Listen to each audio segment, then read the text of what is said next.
Welcome to the Unstoppable Recording Machine Podcast, brought to you by Shure. Legendary microphones, cutting-edge wireless systems, premium earphones and headphones. Shure, the most trusted audio brand worldwide.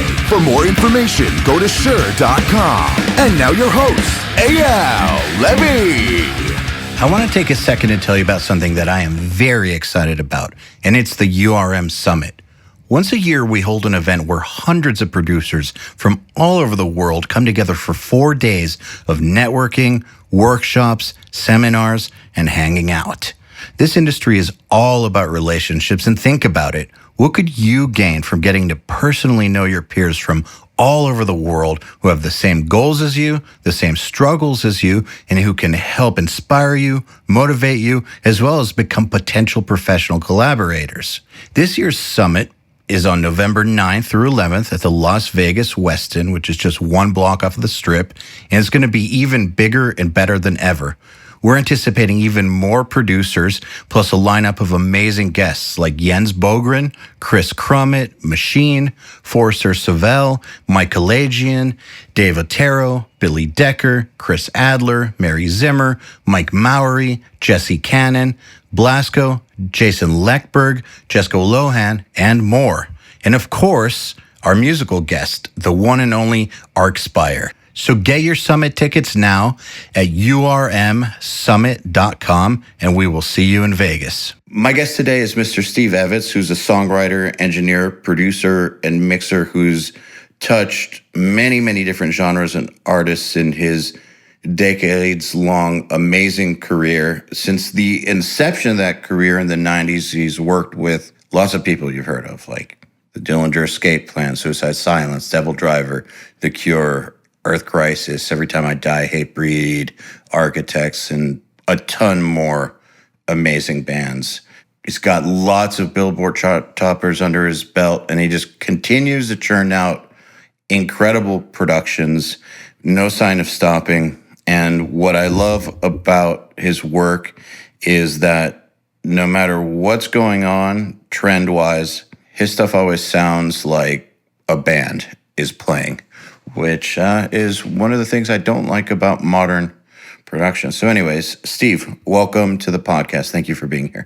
Thanks for having me. My pleasure. So just a little bit of background. Sure. What got you started? What sparked your interest in doing this all in the first place? I was always kind of fascinated by recording. I actually discovered an old reel-to-reel, like a home webcore company was called Webcore.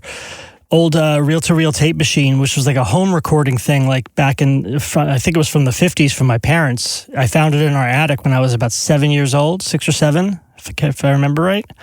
And I would like record my sister playing piano and just like be just fascinated. And there was this like little, basically like this little crystal mic that plugged in with a little RCA jack. It's stored in the lid of the recorder, and there literally, I think there was like one reel of tape that we had, and I figured out how to thread the tape, and you turn the thing, it's like and it would record, and just like it kind of like got me going then. And even like when I was a kid, like making, I don't know if you ever made pause tapes instead of mixtapes, but that was like the way of editing. Like you take a tape recorder and you record something and you pause it at the right spot, and then like go to record something else and unpause it to try and make an edit from one part to another, or one song to another. I used to try that back on a 4-track and then on an 8-track. I would do it just with like my home stereo, like my Panasonic home stereo, like doing the make pause tapes, like the early version of like a mixtape or edit. I was always fascinated by it. I had this old Panasonic stereo that was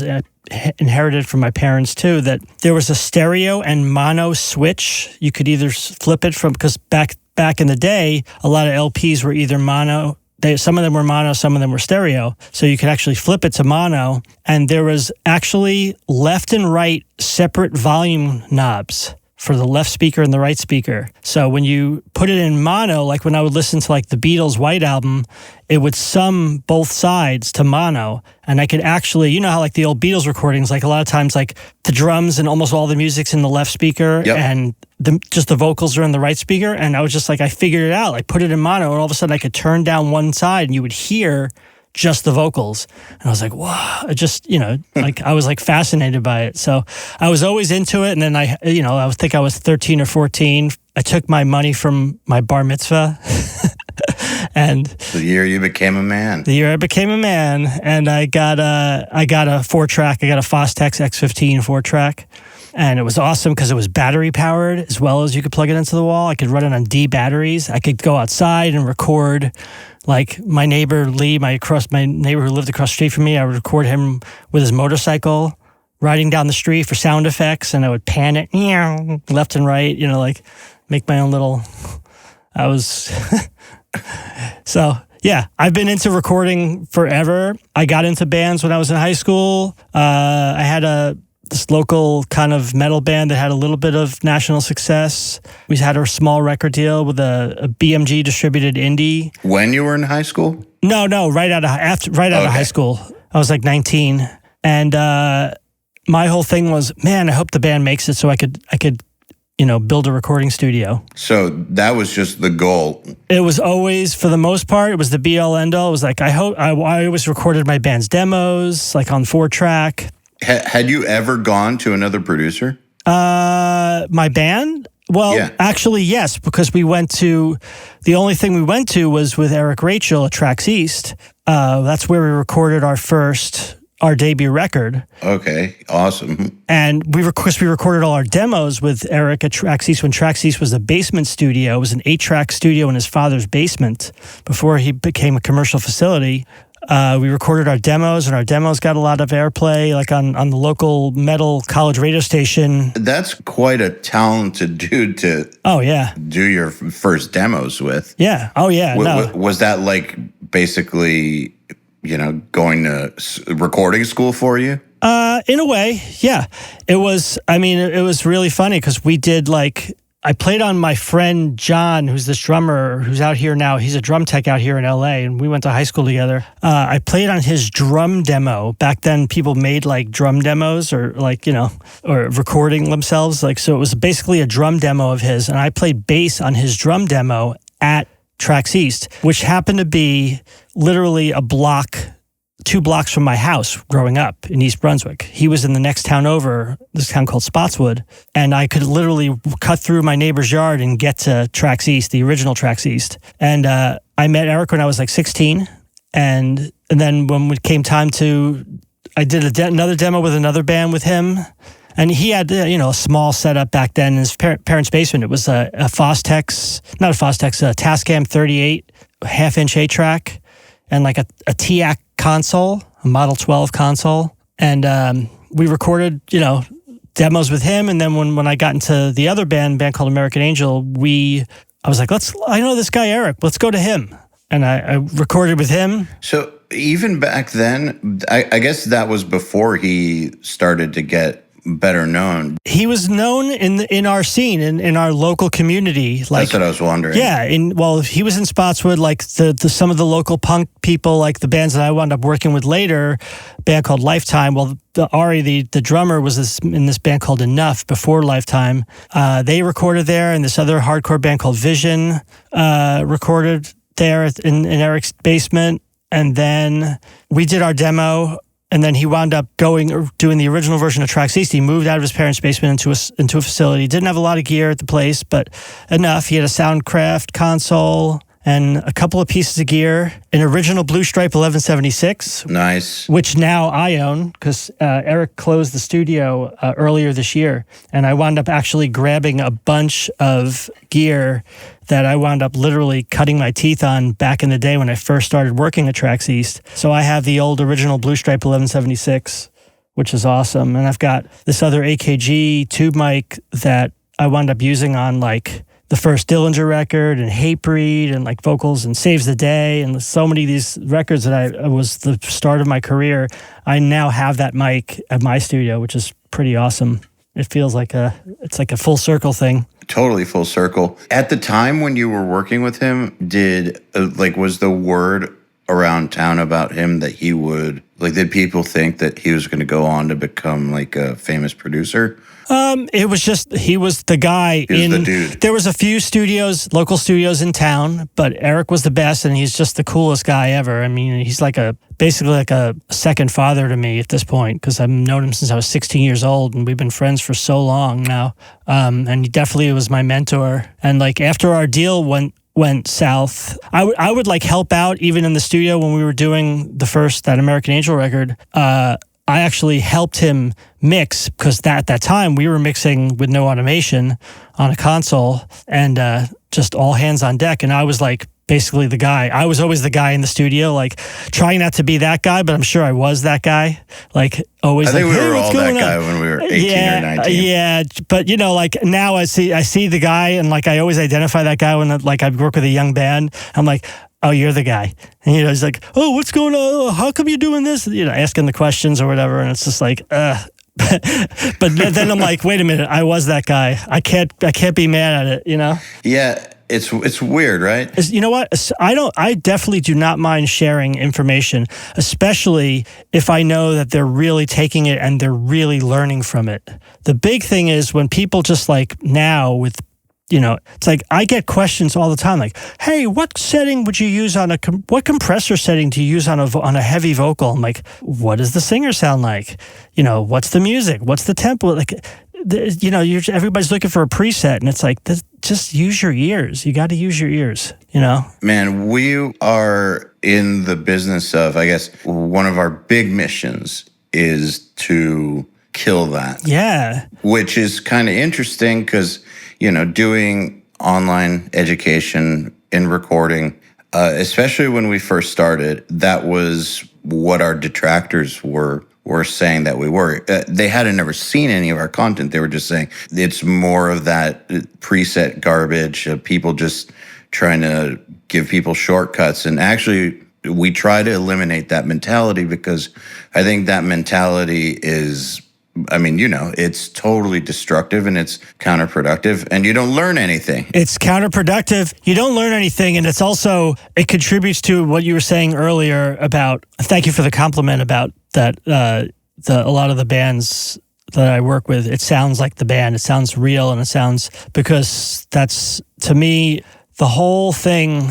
of the devaluation of music nowadays. I think a lot of it stems from laziness, because the bands don't learn how to master their craft. They don't learn their instrument. They don't, it's like the whole thing is, it's like, learn your craft. I've always said this is my like mantra. I've said it till I'm blue in the face, like, learn your craft. And that stems from all the way down the line. And it starts with the bands, because a lot of bands don't know. Like when I tell them, do it again, like, what do you mean do it again? Aren't you just going to fix it? No. I want you to get it right. I want you the effort, even if it's not perfect, the effort that you put down, that you leave on tape or on DAW, whatever, quote unquote tape, the effort you leave there, the blood on the track, so to speak, is what matters, because that's what people connect with. So learn your craft, learn how to learn your instrument. Don't rely on somebody knowing you're going to fix it, and then on our side, on the producer engineer side, they don't learn how to coax a good performance out of somebody, or just feel when it feels right. And not that it's perfect, just when it feels right. And it's like everybody just looks at a grid, looks at a screen, and just fixes it. And it's like, so you're not learning your craft as an artist. You're not learning your craft as a producer. So, and then people mix it, and they're using the same stupid samples on everything, and everything's gridded, and it's just like, and auto-tune the vocals, and all of that cheapens the music. And then it doesn't give you, it takes all the emotional content out of it. And then I think people inherently, whether they know it or not, on some subconscious level, the music doesn't hit them in the same emotional way as it used to. And there's lots of bands out there that are doing it the right way, and people that are doing it the right way. Not saying that everybody's doing it the wrong way, not at all. But there's a lot of that going on, and I think it makes music that you don't sit there, what, like us as kids, because I know you're closer to my age. Like as kids, like we're going, you put on a record and you go, oh, that's so good, and it gives you goosebumps, and you're just like, you're so into it, and it takes you away. It brings you to a different place. And now most of the music that's made, especially in metal, it's like stuff you put on while you're like vacuuming your car. It's background noise. It doesn't like hit you where you want to like stop what you're doing and listen to it and get into it. I agree. You know what's interesting too is that, and I agree with you. The thing that I find interesting is that even with modern bands who use modern recording techniques, those that have mastered their craft, and just maybe they have a modern sound and there is some editing involved and all that stuff, but they are at the top of their game, and the producer they work with are at the top of their game, and they only use those techniques as tools. They don't use them as crutches. They use them as tools. Exactly. Those bands fucking rule. Like there's a band called Arcspire, a death metal band from Canada. Nice. They're recorded with my friend David Taro. Cool. We actually had them on Nail the Mix back in November, and they do stuff at like 350 BPM. Like, I mean, it is fast. And they pull it off live. I mean, they're the real deal. Of course, there's a decent amount of punching in and all that stuff on the record, of course, but it's real music. Right. The punching in thing is, I never equate the punching in thing to cheating to me, because it's not. You're punching in. You're actually still recording. It's not, you're just not playing it once and I'm fixing it. You're actually still putting the effort in. It's like, that's what I used to do on all those records, Like people ask me about the first Dillinger record and they can't believe we made that on tape. And it's like, yeah, we did. That was all punching in on tape, Well, the punching in also, I think there's some places where certain types of edits are appropriate. There are places where tuning's appropriate, but I think it's all just, I look at it the way though that, there are times when you need a Phillips head. There are times when you need a flat head. Absolutely. The end. And so when appropriate, the tools are great. But the funny thing is, and tuning is the best example, I think. Oh yeah. When you use tuning, auto-tune, on a great singer, you can't hear the auto-tune. The only time that you can hear it is when it's being pushed too hard, and it's fixing something that should just be sung right. And so in reality, what we're hearing are people who kind of suck, I'm not talking about where it's an artistic decision to make it sound kind of like a vocal synth. Right. That's a different thing. But in general, you're not supposed to be able to hear the tuning because it's only supposed to fix, subtleties. It's not. Oh, yeah. I mean, dude, I listened to, this is maybe like 3 or 4 years ago. I remember, Aretha Franklin, rest in peace, but I heard like one of the last like Aretha Franklin songs on the radio. I was like, new Aretha Franklin. I'm like, oh, cool. And I hear it, and they're auto-tuning fucking Aretha Franklin. I was like, are you kidding? Why? Are you kidding me? Like, what? You know what I mean? Like, just, it's, what's that one line? I always use that line from Jurassic Park that Jeff Goldblum says, the first Jurassic Park. It's like, you spend so much time congratulating yourselves on, I forget what the actual line is. Like, just because you could doesn't mean you should. It basically is the line. I totally agree. However, I was in an Uber about a year or two ago, and the guy was listening to all this 80s rock. And this Motley Crue song came on, I think Home Sweet Home or something. Yeah. And the vocals were so out of tune. Like, I couldn't handle it. I don't know how. I mean, I was so young when it came out, but I remember my dad hearing it on the radio and being like, oh my God, he's so flat, turn it off. And I didn't understand. I heard it recently and was like, wow, maybe that could use a little tuning. Not to make it sound perfect, but just because it was so incredibly off. But at the same time, it was a huge hit. Yeah, it was. The hell do we know? I mean, like, huge hit. Here's the thing. I listen to God, Zeppelin, one of my favorite bands of all time. Robert Plant Sharp, 90% of the time, doesn't matter. It doesn't fucking matter. It makes you feel something. And it's like, if Zeppelin were around today, and I don't mean Greta Van Fleet, but I mean, if Zeppelin were around today, like, and they would auto-tune Robert Plant, and it's like, just the thought of that just makes me cringe. Dude, not just auto-tune him, but like Jimmy Page's... Yeah, or Beat Detective John Bonham or something like that. It's like, what? You know, like... Jimmy Page played some sloppy solos on that stuff, and they're great. And they're awesome. And it's like, just let it be, man. Just let it be. I don't get it. But then again, we are talking about Led Zeppelin, which were an amazing band. So yeah, I guess the question is, at what point does it become appropriate to do a little fixing? Sure. What do you think? I mean, yeah, it's not like I don't fix things. Of course I do. I edit drums. Got to at some point. But I never use Beat Detective. If there's a grid, all by hand. And it's like, I'll take sections, and it's like, if the drummer's on top, let him be on top. Just let it be consistent. You know what I mean? Let it breathe. You know, there's spots where he's going to drag. He's going to push into a chorus. He's going to he's going to either push or he's going to pull. You know, it's like, just, you know, you generally look at it as almost like a macro view, and you zoom out and you go, okay, what's he doing here? And then massage it in that way. If he's going to push, let him push. If he's going to pull, let him pull. You know what I mean? Like, absolutely. That's the kind of stuff. I'll take whole sections and take the whole section and slide like a 4-bar section and just slide it forward, nudge it forward a little bit, or nudge it back, or whatever. You know what I mean? So it's not like microscopic edits. It's just general feel edits. No, not at all.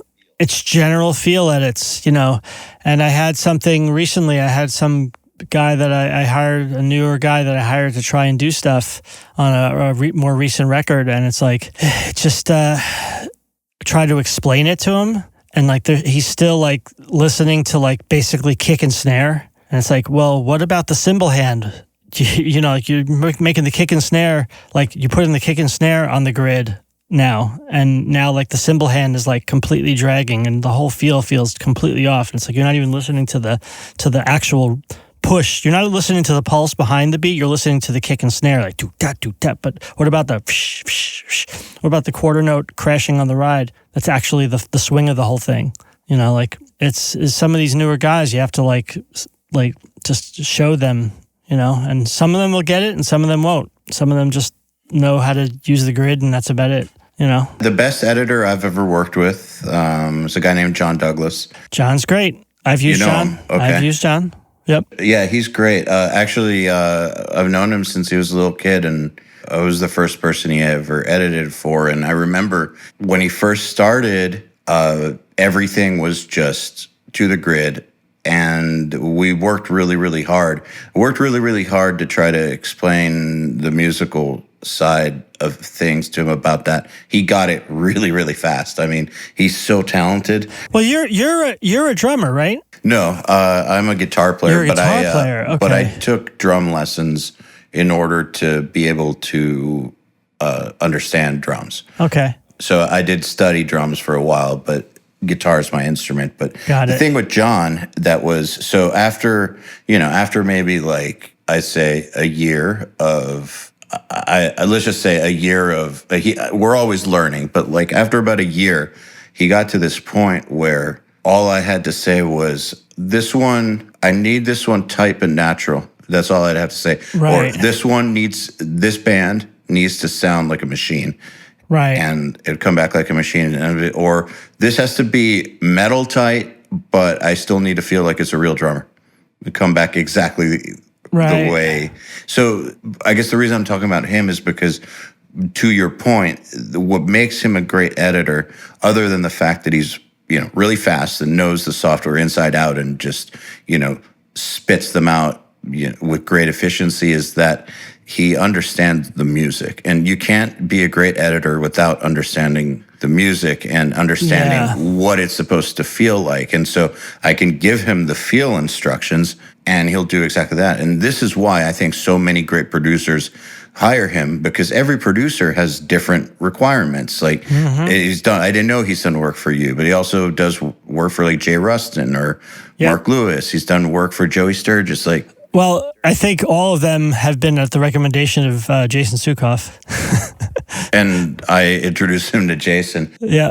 That's what's great about him, though, is he can do what the producers need. Like, he will actually listen to it and understand the feel of the music. Yeah. It's rare. Yeah, it's very rare. I had a guy that used to work with me constantly, but he actually is kind of out of the business now. That I worked with him for like 10 years, and he was fantastic. And he just knew what I needed to do. And he used to work for Feldman before me. So he knows both sides of it. You know, like I had the same thing. I had to kind of like say, nope, no beats at first. Like the first record I did with him was Story of the Year back in like 2005. And I had to like show him like, okay, this is how we're doing it by hand. No beat detective. And, you know, and then he got it. He got it pretty quick. I mean, he's a smart, the guy's like ridiculous, one of the smartest people I know. Understood it. And plus he was a guitar player, so he understood music, you know. So question for you about that. Since we're talking about editors. Sure. Here's something that I'm curious about.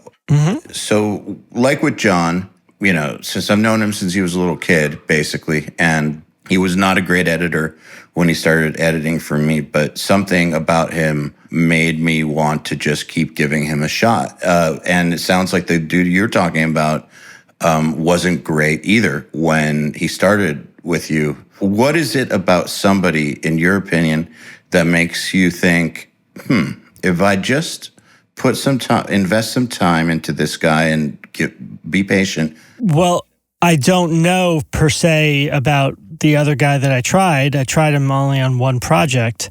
I'm willing to give him another shot for sure, but I wound up having to redo a lot of the stuff. But the guy that you were talking about Alan, who did work with you for a long time, you said he wasn't that great at first. What made you decide to keep going? Well, he got it fair. Even during the project, he got it fairly quickly, but he was a lot slower at first because he just wasn't used to like working in that manner.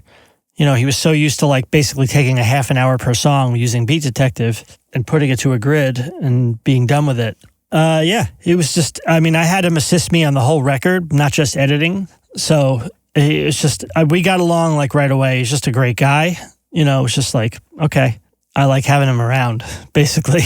Man, that's a big deal. I kind of ask most of the producers I have on about how they got going or how they got their big break or what they look for when hiring somebody, and the be cool to hang out with is always above the skill level even. It's always way above the skill level, unless they can't learn and they don't improve, then it's a different story. But for the most part, you're spending so much time working with these people. You know, for me, like working in my studio, it's like, you know, you're just hanging out with them all the time. It's like, you gotta have this. That'd be like being in a band with people you hate. Could you imagine? Like, I know and I know so many people, and I also know the opposite side of it, where I see like, it's like, man, this band's really good, but this whatever, the one person's like the weak link of the band, and he's like, man, he's just, he's just not good. But they're like, yeah, but he's awesome to tour with. He's a great hang,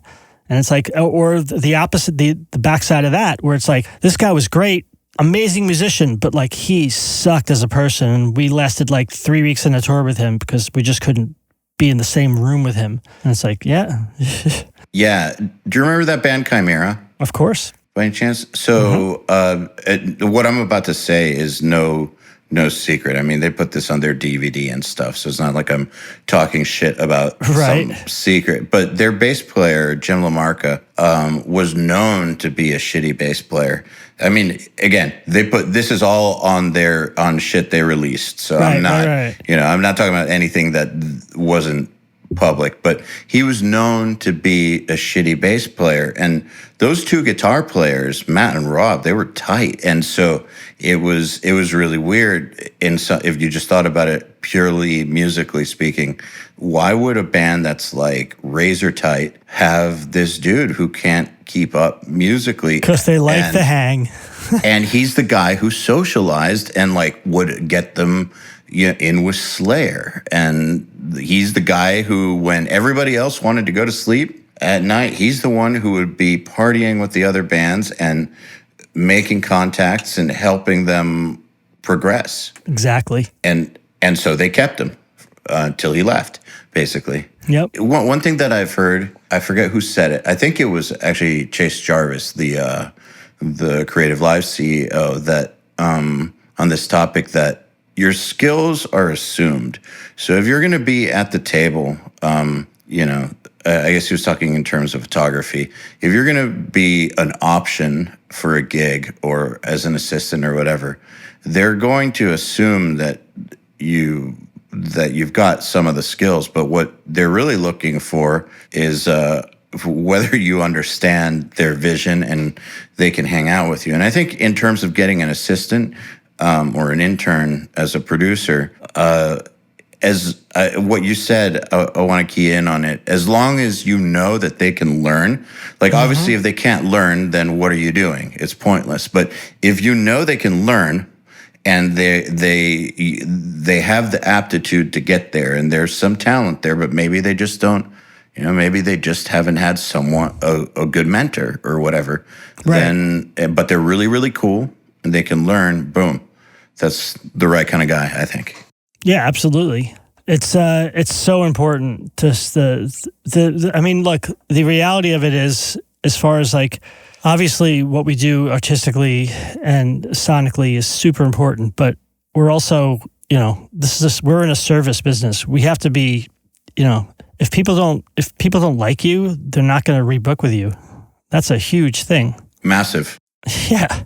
A lot of people, there's a few people I know that seem to forget that, I've forgotten it at times. I have too. I definitely have too. Yeah. I've definitely, been younger and got mad at bands and ruined the relationship at that point in time when I did a really good job on the record. And remember how you used to think that was just enough? That would be enough? It's not that I thought it would be enough. Yeah. It's more that my interpersonal skills weren't that developed yet. And so I let things get to me that I shouldn't have let get to me, and wasn't mature about how I handled them. Takes an interesting bout of self-reflection on that, because we expect the artist to not take it personally when we're telling them what they're doing is wrong. But then when of course they're going to. Well, right, but then when it flips around on us, it's I have to remind myself sometimes, even now, like when I get a mix revision from a band and I'm like, what are you guys doing? This is fucking stupid. Are you kidding me? And like I'm telling this to myself, my inner dialogue, I get a mix revision. I'm like, are you kidding me? Really? You want the hi-hat louder? Come on. Like, you know what I mean? Like, yep. Like stuff like that. And I'm like, you know what? I need to basically follow my own example. Like by telling them, don't take it personally. I'm only doing this. Anything I tell you, criticism, take it with a grain of salt, because the only thing I'm after is making the best record possible. So I have to you have to it takes some self-work. You really need to and it's a mantra. You almost need to keep reminding yourself of that, because I don't have that innately built into me. Neither to go, do I. Just like we get criticized, we're like, what the hell you mean? What the, you get all offended. And it's like, no, you expect everybody else not to get offended. So why are you getting offended? How did you start to realize that you were doing that thing? Like what brought that awareness to you? It's just time. It's just over time. I realize things, hopefully as human beings, hopefully we never really stop learning and we grow. It's just, I've been doing it so damn long. It just started happening, because I definitely didn't do it at first. And I would definitely get offended when bands didn't like what I did, or suggestions I made. And I would always tell them from the get-go, I'm like, don't take it personally what I do, what I'm telling you. And for so long, I would always tell the bands that. And then... Take it personally. And then I would take it personally. Yeah. Yeah. So... I have never had like an anger problem or anything or gone to anger management. But I know that in Except when I anger drive. management, one of the things that they try to get people to do is to become aware of when they're getting angry. So it's one of the first steps is to become aware of what you're doing when you're doing it. And even if it takes after you got angry, writing down that you got angry and why you got angry. But like one of the first steps to really getting it under control is to be aware of when you're doing that thing, so that eventually when you're doing that thing, the voice kicks in and says, wait, chill, you're doing that thing again. Stop. And that's how I got myself to stay level-headed about things. Because for me, it's not mixed notes anymore. Now it's business stuff. Right. And it all applies. Yeah, it's the same thing. And it's literally the same thing. Yeah, I feel very, very, when I present an idea or I want to do something, I feel very strongly about it because I put a lot of thought into it. I thought about it from all angles. And I'm not going to waste my partner's time. I'm just not like right. And also, it's the same way as a career in production, where it's like, this is your thing. This is what you've built, and this is it's like, here's what I do, and so anything that's like an intrusion, quote unquote, upon that, as a perceived intrusion upon that, you immediately go into like, what the fuck? You go into like attack mode or defense mode. Well, also you can get intoxicated by your own track record. Like if a producer has all these accolades, it's like, well, I know what I'm talking about. If like I've done all this great stuff for the business, it's oh god, same thing. It's the same, dude. It's the same thing. Yeah. I'll be like, and people be like, when people try to tell me, it's like, dude, you're the man. You've done that. I'm like, yeah. No. I think that's the right way to go. It's like none of it. In reality, it doesn't matter. In reality, it doesn't. It does and it doesn't. You know what I mean? But only a fool will think he's right 100% of the time. It plays true so much. You think you know something, and then somebody will come along and be like, "Nope, you don't." Whether they're telling you that or not, you realize it, and it's like, it's just these moments that it happens all the time. I never try to think like I'm so aware of how fortunate I am and how lucky I am to get to do something that I've loved to do my entire life. And it's pretty great, and it's God just to like think something is it's the stupidest position you could ever take. Just going to take a quick break, and I promise it's going to be quick, but it's important. I need to remind you guys, so please forgive me. This episode is brought to you by the URM Summit. 4 days of networking, workshops, seminars, and hanging out with your URM friends and dozens of the industry's best pros. It's November 8th through 11 at the Las Vegas Westin, and tickets are available right now at urmsummit.com. All right, back to the episode. I had a really interesting podcast guest a couple months ago. Her name is Susan Rogers, and she is a professor at Berkeley. She's an engineer, or former engineer. She used to like engineer for Prince. Oh, cool.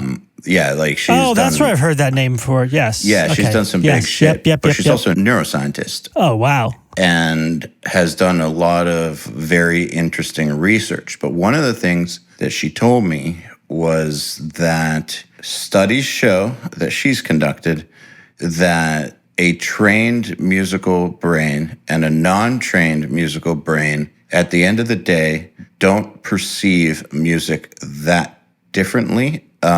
Maybe there's like a 5% variance or something. The only difference really is that those of us who are more trained have a language for it and understand the technical stuff. But when it comes down to having an opinion on it, Just because you have a professional advantage, or because you know how stuff is made, doesn't mean that your opinion is more developed, and there's scientific proof for that. The reason I say that is because a lot of times producers who always think they're right because they think they're the expert, and it turns out that the common listener, when it comes to taste or when it comes to pointing things out that are right or wrong, common listeners are just as expert too, interestingly enough. For sure. And so it's important. I'm sure obviously she's more of an she's more of an expert in the neuroscience thing. Well, yeah. But I think there's inherently not a trained musician, but I think there's people who are more receptive to music than others. Some people, yes, music sure. is like something that you put on in the background, and some people, even if they don't play music, they are affected by music. And those people, obviously, they're no different than we are. We just know how to get somewhere. We have a roadmap, at least based on experience. We know these roads. It's basically that. Yeah, that's exactly right. But a lot of producers will discount the opinions of those people.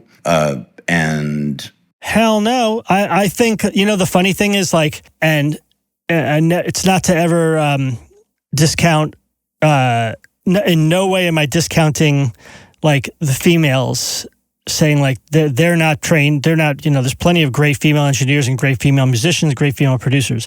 But somebody else pointed out to me, actually Jesse Cannon pointed out to me, I think he called it, like, when you're doing stuff for, like, say, like mixed details, he goes, if it passes the girlfriend test, and that's what I meant by, like, not discounting females, but if it passes the girlfriend test, meaning basically, like, someone who's not in the band or someone who's not really tuned into it, if the girlfriend notices that the mix is bad, then that's something. Absolutely. You know what I mean? Or if the girlfriend notices the detail, then yes.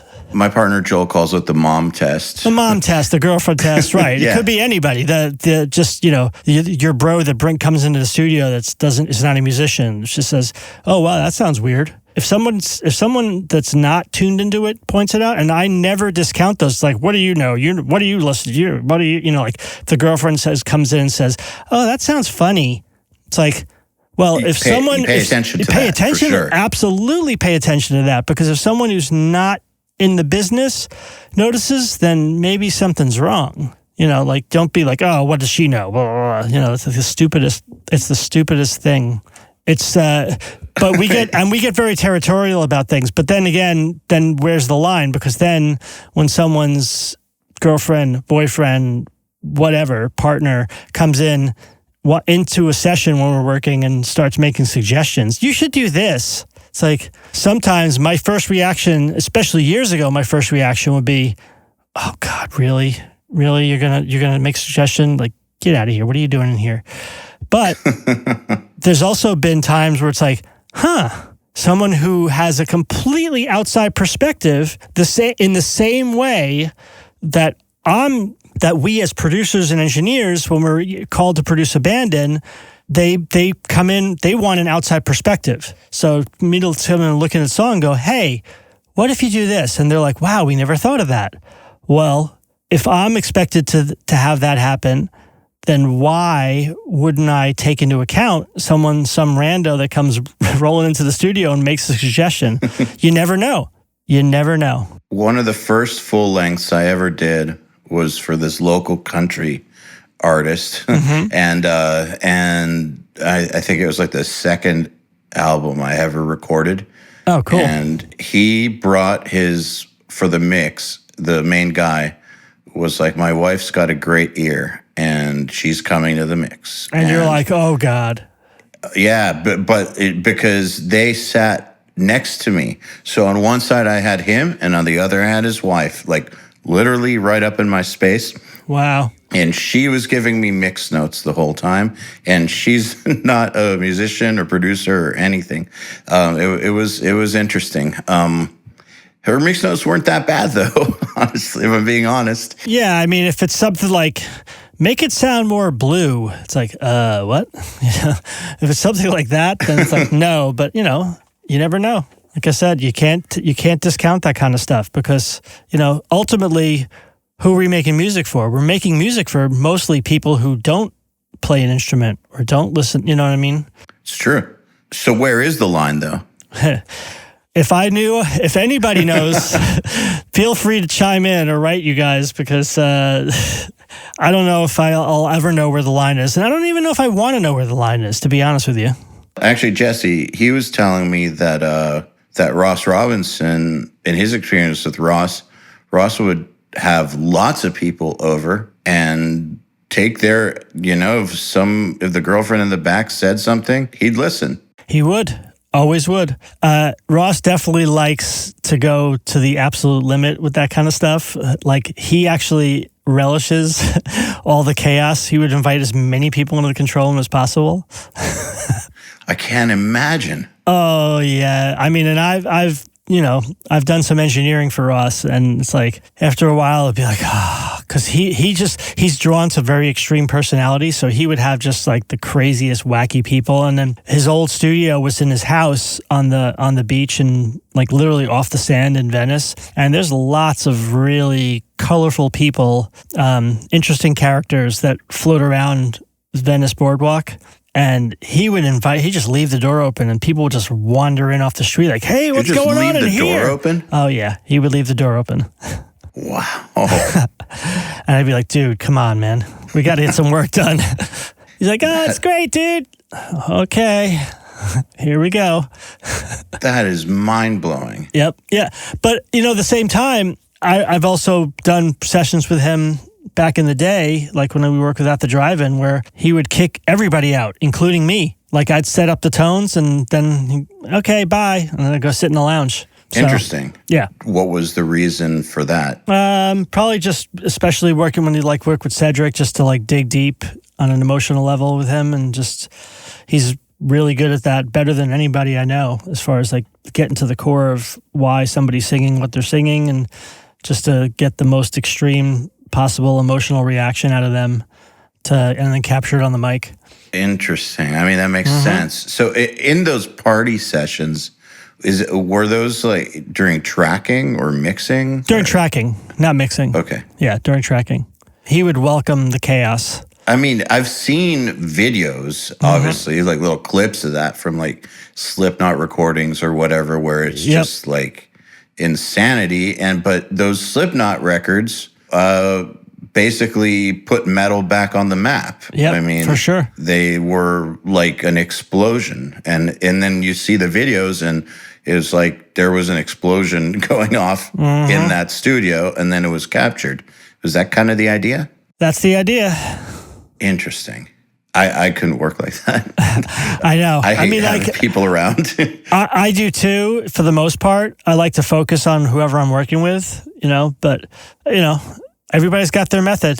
That's fine. If we all did everything the exact same way, it'd be kind of a boring. Your job would be pretty boring because you talk to people and they give you the same answers. So, well, I mean, so a lot of your work also kind of has that explosion thing happening. Where do you try to pull that out of? It sounds like Ross tries to create an environment where that vibe is just in the air, and so it translates into the performances. Yeah, I try to. For me, it's more of a controlled explosion or a controlled experiment. I try to do it under safety conditions. I guess you want to say. Charge. Yeah, exactly.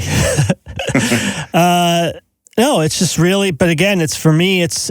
I definitely have been known to push people, and not in the same way that Ross would do it. But it's just, I'd be like, come on, man, just get him to just dig deeper, and just, it's, and I don't want perfection. I never want perfection because perfection's friggin' boring.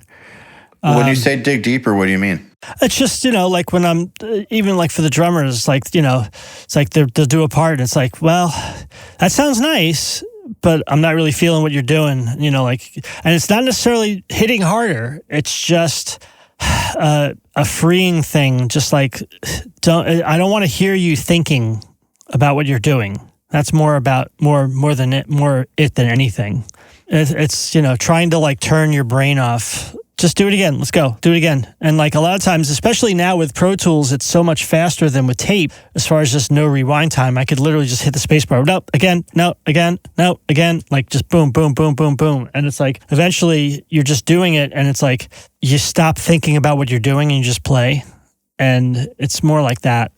It's just like I'll know it when I hear it, you know. It's just a feeling thing. It's just an internal kind of feel that when it feels right to me, it feels right to me, you know? I used to do this thing where, and it worked really, really well for me, where I would just tell the drummer that I just want them to play the song over and over and over. And when they start to feel like the way you feel maybe 3 or 4 songs into a live show. Yeah. When, you know, it's not just adrenaline, but it's like your whole body is there and it feels good and you're loose and you're feeling it. And, yep. You know, when you get to that state, that's when we'll record. And it's always better. It's always better. I mean, now the thing I do a lot, which is really killer, is because the way my studio is set up, I'm in a 2-room facility. I have the B room and I have my control room and three, one big large ISO, which is big enough for drum kit, but I don't do it because I'm more into ambient drum tones. So the A room is a bigger room, and then there's a hallway which is designed as an acoustic chamber. So I have a mic down the end of the hallway. But what I do, the A room, there's no sight lines into the A room. So now I run my laptop in screen sharing mode to run Pro Tools. So I go in the other room and stand in front of the drummer. And just, first of all, it's way more like it feels like, I try to make it just like when we're doing pre-production rehearsal. I'm just in there with the drummer and I'm feeling what he's doing. Like if I'm standing in front of him and I get that feeling, then that's the right take. You know, it's like, if it feels right to me, that's it. And, I'd like to try to keep it like natural, so it's not like he's with headphones and he sees me behind a glass or doesn't see me at all, which is even worse.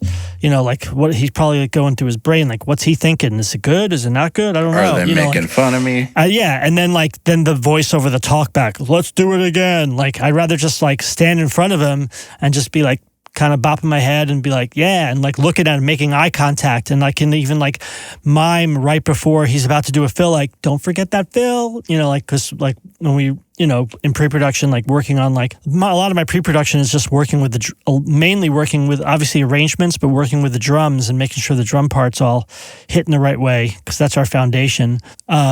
So it's like, I literally don't even necessarily listen back to the playback.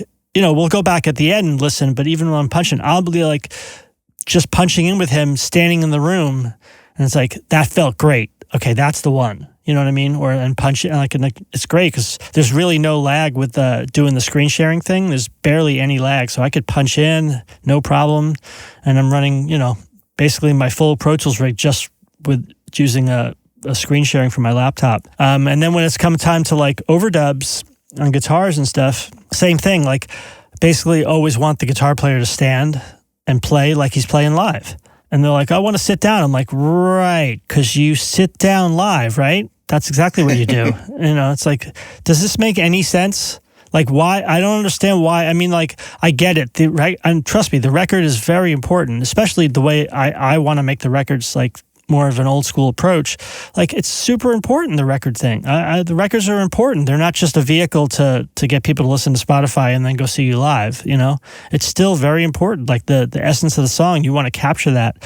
So, like, stand up when you're playing. Like, it's such a simple concept, but, like, why not, you know? That takes, I think, a lot of trust and a lot of rapport building with the artists for them to go there with you. And I think especially newer bands who might be used to the, you know, sitting down and doing things in micro fragments. Even if you're punching in and doing it in small sections, like, why not stand? I just don't understand the whole, like, okay, now we have to make a record. Now let's sit down and make sure everything's perfect. Make it clinical. And like, why? Like, it's even just that, just the mindset just sterilizes it, especially the digital age. Anything you could do to make it less sterile, I'm all for. That's amazing. Is this something you discuss in advance with the bands? Like, we're gonna make this sound as explosive and live as possible, or? I mean, yes and no. I've had that. Generally, I like. I've had that backfire with me, but for the most part, when I go meet with a potential client with a band, I usually wind up getting the record because I'm just pretty passionate about the way I want things to sound, and I want them just to make the best version of themselves.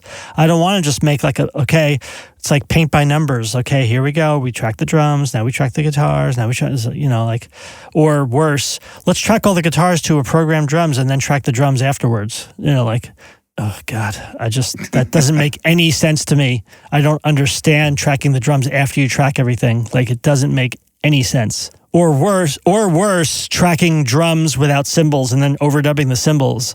Oh my God, really? So I think the reason that they do that drums last method, and I have a feeling I know what you're going to say, but the reason I think that they do it that way is because the drummer is unsure of some of the parts. And so they're coming in somewhat underprepared. Well, you know what I'm going to tell you. Yeah, be prepared. Be prepared. Yeah, exactly. How's that? Learn your craft. Be prepared. Be prepared before you get in the studio.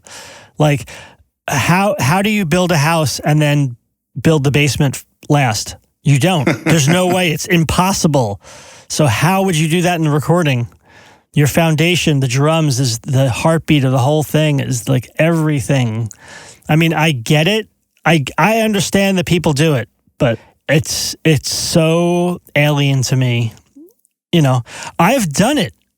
I've literally done something just like that. I did that on Devil Driver on the country covers record. Why? Because that's how I was actually hired to do drums, Dez's vocals, and mix.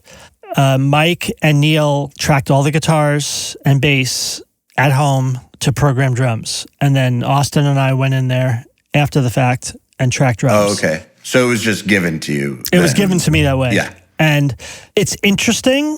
I would never choose to do that. If a band was insistent, look, the ultimate thing is, and I always tell this, here's the bottom line. The ultimate thing is always what I tell bands. Ultimately, it's your record. It's not my record. I'm not making this about me. I'm making this about you. I will tell you what I think should happen just on, not because I know everything, just on all the experience and everything like that.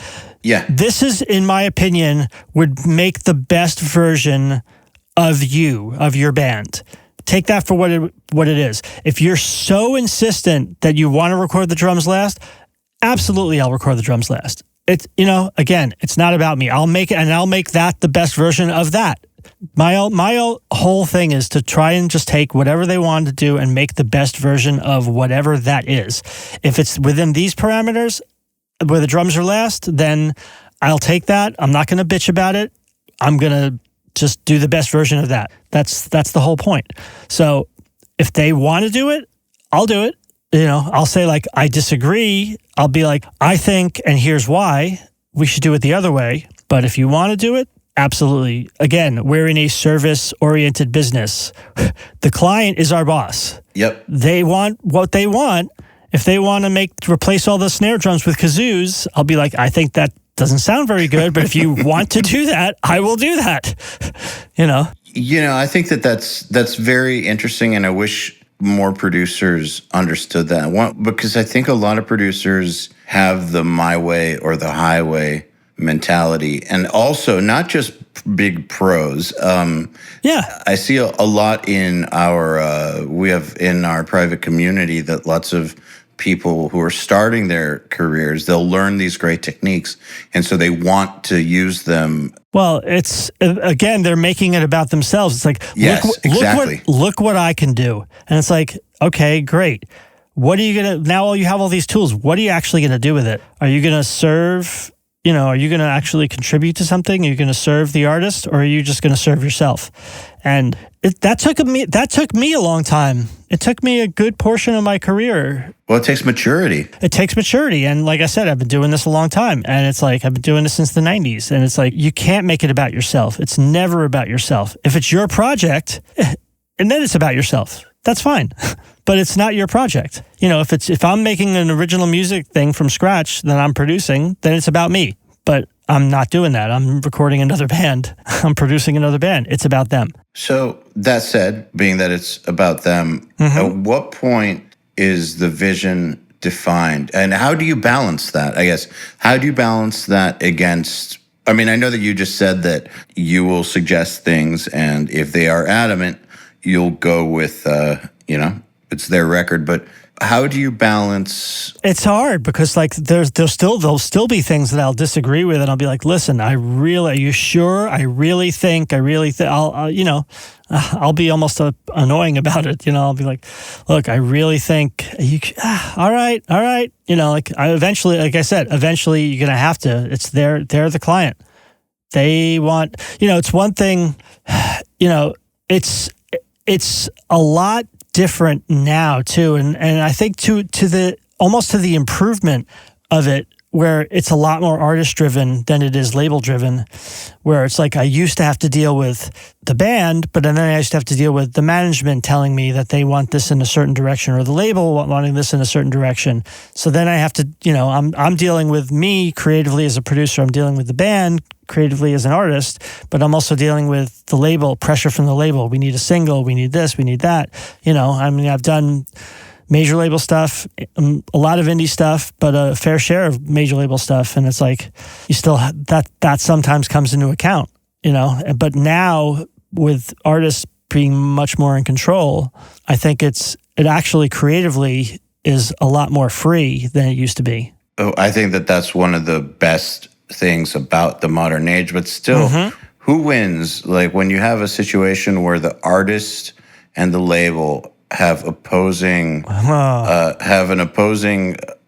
desire for a song or a mix or for anything. Yeah, sometimes you have to pick and choose your battles too, because, you have to also understand that side of it and the politics of it. Like if you don't play ball sometimes, then it's like, is the label going to not, be more forthcoming with promotion on the record or tour support, or, there's definitely a thing that sometimes you have to, even for me, for just between me and the artist, it's like, okay, what's ultimately, you're still going to piss and moan about like one part that like you think is wrong. And it's like, overall, what's the record? I think I always talk about baseball as far as a metaphor for life and averages, because, baseball is a game of failure. And if you fail 7 out of 10 times, you're still basically putting up all-star numbers. Absolutely. So it's like, okay, what's the overall thing? Are you winning 90% of the time? Great. Like as overall, like what's the overall outcome of the record? It's like, okay, if everybody's so adamant about this one thing and you in your heart know it's not good, but the band's super into it, it's like, dude, they're going to be happy, then ultimately what have you done? You've made them happy, which is what you're supposed to do. Yeah, at the end of the day, that's the most important thing. At the end of the day, sometimes, you realize like, they can't get out of their own, like for the most part, everybody we work with is, I think now, especially also, that bands are a lot more well-informed. That is for sure. Compared to back when I was first working with bands, when nobody knew anything about recording. Sometimes that's a blessing and a curse when too many people in the band, I record too, I produce bands. It's like, you have a laptop. Okay, cool. But, you got to start somewhere. I started on a 4-track. If I thought, if I was Eric Rachel looking at me, I got a 4-track, it's like, yeah, sure, kid. If I thought with that attitude, then I wouldn't, maybe I would never have pursued it. Yeah, but you still can't have too many cooks in the kitchen. You can't. No, you can't. And again, like I said, if the band can't get out of their own way, sometimes you have to be like, look, I'm telling you from experience, this is wrong. You guys don't see it yet. Maybe you will down the road. But again, if you want it, I'll do it. I'll passionately plea. I'll be like, I really think you're making a grave mistake here, but I will do it. But I'm just telling you, I think it's wrong. And that's as far as I can go. I'm not, what am I going to do? No, take my ball and go home. Take the hard drive. Like, no, that's it. You're done. Can't do it. Actually, I worked with a producer once who did that to my band. It sucked. He took his ball and went home. Really? Basically, yeah. Oh my God. He didn't want somebody else to master it. Oh God. We wanted somebody else to master. We had someone in mind. He mixed it, and he wanted to master it. And generally, I think that's a terrible idea. Yeah, I agree. Bands ask me to master. Do you master? I'm like, no, I don't. I leave that to mastering engineers. Well, this guy wanted to be the mastering engineer. Right, but it's just like the way bands shouldn't, generally, for the most part, bands shouldn't self-produce because you need that outside ear and that outside opinion because sometimes you're so close to it, you don't see it. Same thing for me for mastering. I don't want to master a record I just mixed because I want someone else to look at it and go, yeah, okay, man, it's a little murkier on the low mids. Okay. Clear it up.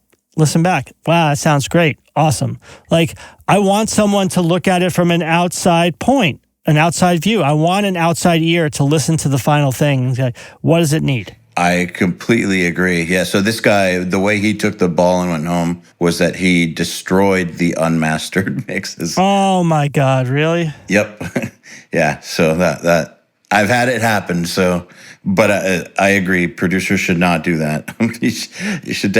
I mean, we never went with him again, and then that label never hired him again. So, well, there you go. Again, there's no good outcome from behaving that way. No. So, real quick, sure, because we've been talking for a while, and I don't want to take up the rest of your day. We have some questions from our listeners for you. People were stoked that you're coming on. Cool. So I'd love to ask you some of these. Dave Vole is wondering, how do you accomplish everything always sounding so natural but so insanely tight? It's just hard work. It's basically it. It's really just, again, it's tight, but it's never like edited Pro Tools grid tight ever. It's just it's never perfect. It's just do it till it feels right to my ear, and that's it. And again, I try not to look at the screen as much as possible. Just get great performances. Get great performances. It always starts with the source. So Anthony Chognar is wondering or saying, I'm a huge fan of Steve's drum sound, especially on the Dillinger Escape Plan, Architects, and Devil Soul to Soul records. It would be great if he could talk about his approach, particularly on room mics. I'm a big fan of room mics. It's really just, I know other people, like Ross for one, he's the opposite. He's anti-room mics. He likes drums as tight as possible, like 70s style. He's always been into that. And I've always been a fan of roomier drums. I like the space and the feel of the room basically like pulsing with the beat of the drums. And yeah, it's more like that. I use the room mics as a main component of the sound, and then a lot of times like riding the rooms up and down, especially on like drum fills or like even like a snare fill or something, like just like little accent parts. I'll just pop it up a little bit during the mix to make it pop. Nice. Yeah. Greg Shiflett says, dude, you made so many of my favorite records and definitely made the best sounding hardcore records. Death of Your Perfect World, Satisfaction is the Death of Desire, and Progression Through Unlearning are absolutely insane, and the sounds on each are still what I want to hear when I put on any record or try to make. So strong and aggressive, but still clear and present. Hey, not a question, but nice comment. Hey, thanks, man. That's awesome. Scott Bennett, what was working with Story of the Year like? What kind of influence did you have in the final product with Wake of Determination? It's a much heavier record than their previous release. It's a much heavier record. That's the record they wanted to make at the time. It was awesome. I loved working with those guys. I mean, I saw them live leading up to before we made that record, and I was like, they didn't sound really almost anything like Page Avenue, their first record. Live, they were so much heavier of a band. I was like, and you know, they loved, like, they were speaking of what he was talking about, like the hardcore records, especially the singer Dan, huge hardcore fan, loved Hatebreed, Snapcase, Turmoil, all those bands that I worked with back in like the late 90s. And they wanted to make a record like that.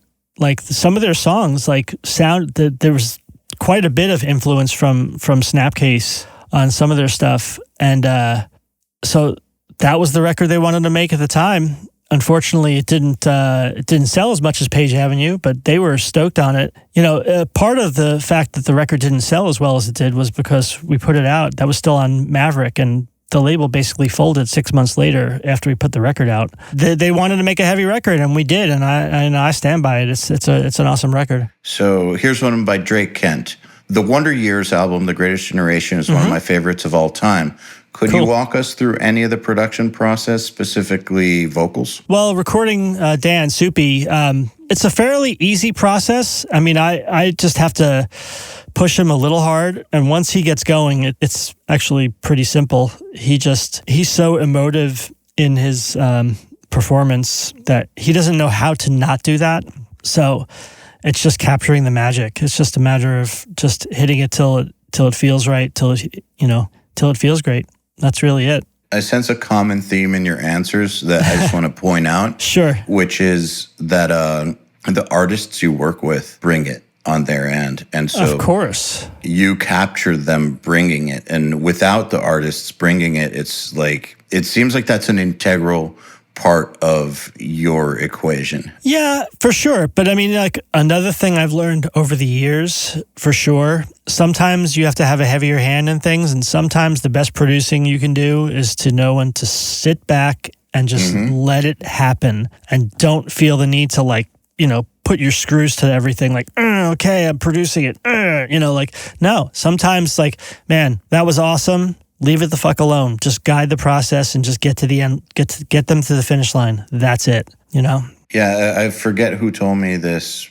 A great producer said it. A great producer knows when to get out of the way. Exactly, 100%. And that's, again, something took me years to do.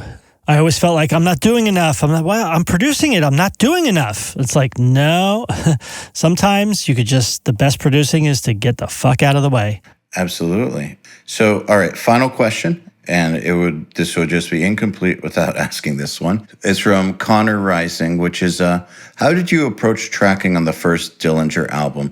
The performances are all so tight, yet very natural and emotional sounding. Did you do any live tracking or build things up one instrument at a time to a click? Seems like quite the challenge with their style of music. I love your work, man. Oh, well, thank you very much. There's no click on the first Dillinger record whatsoever. Miss Machine was the first time we ever used a click, and that was only on, I think, 3 songs, and the rest of that was no click as well. First record is no click, all to tape.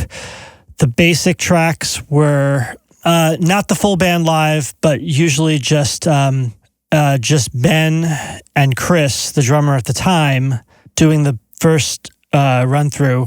Live scratch guitar, couple of things we kept on the live tracking guitar, but for the most part, guitars were overdubbed. Because the Brian Benoit didn't play a lot on the first record. It was basically all Ben. When we did the Running Board, Under the Running Board EP, which was before that, the Mullet Burden and those songs, those were tracked live. And that was the full band. That was a 5-piece band. Not so much Dimitri, not the vocals, but the 4 pieces. That was with John Fulton on guitar, and when Adam Dahl, before his accident, on bass. And we tracked those completely live. And then overdub guitars or whatever, but we definitely tracked the full band on that 3-song EP. And Calculating Infinity was much different because Fulton was out of the band. Brian Benoit had just joined, he wasn't really, only had joined right before we made the record. So it was basically all Ben on guitar, Brian on a few quick little things, Ben and me on bass and parts. Ben on bass for a lot of it, but then on some things, I would take it when I needed more of a bass player kind of feel, and I would grab the bass on certain songs, on parts of certain songs. So we kind of tag teamed the bass on that record. But the basic track was always Ben, and it was the same for that record, and the same thing for Miss Machine. The basic track was always starting with Ben and Chris live in the room together, and then built around it. That's so impressive. That band is just so impressive, I think. Yeah. They're awesome. And it's, it's when you talk about the language, remember you're talking about like we speak that, you have a language, you have a vocabulary. Yeah. And people have asked me over the years, like, how do you understand Dillinger? How do you understand that music? And I was like, well, I was there from the very beginning, from the very first EP. Like, they built their own musical language, and I was there from the inception of the language, so I understood the language. So it never seemed that weird to me. Makes perfect sense. And I remember when they toured with Mr. Bungle. I think that was 98 or 99. 99. Yeah. 99. Yeah, I went to that to see Bungle because Bungle had been inactive for a long time. And was that the California record? Yes, it was on California. Yeah. And the opening band was this band called Dillinger Escape Plan. I was like, I don't want to sit through an opener. Then they started playing, and it was just like, oh my God, what is fuck? going on here? Yeah, I have never seen anything like this in my life. This is the future. Mm-hmm. Wow. Yeah, it was mind-blowing. It was very, very cool that you were there at the beginning of that. But Steve Evetts, thank you so much for coming on the podcast. It's been fantastic talking to you. It's my pleasure, man. Thank you so much for having me. The Unstoppable Recording Machine podcast is brought to you by Shure, legendary microphones, cutting-edge wireless systems, premium earphones and headphones. Shure, the most trusted audio brand worldwide. For more information, go to Shure.com. To ask us questions, make suggestions, and interact, visit urm.academy and press the podcast link today.